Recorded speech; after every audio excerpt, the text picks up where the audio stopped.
si Irene Rojas. Nakatira sa 1432 Mendoza Street sa Og, Marilao, Bulacan. Ako'y biyuda na. At ito ang aking anak na si Marilyn Rojas, 37 years old, cerebral palsy.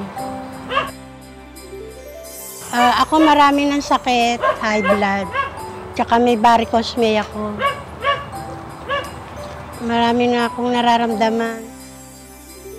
Si Marilyn naman, pinapacheck up ko to kay Christ the King.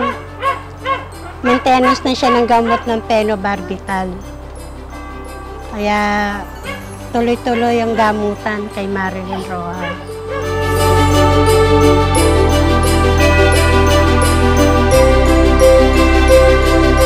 Hindi ako makapagsalita, hindi ako makapaniwala sa buong buhay ko. 63 anyos na ako ngayon. Ngayon lang ako na talagang namamangha ako eh. Ano ba yan?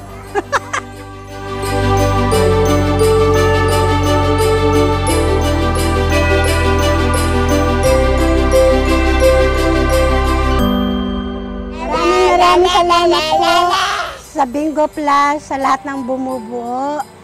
Harinaway, pagpalain pa kayo ng poong may kapal sa inyong mga ginagawa. At ako, masayang-masaya ngayon dahil ngayon lang nangyari yan sa buhay ko. Maraming salamat po sa Bingo Plus Foundation.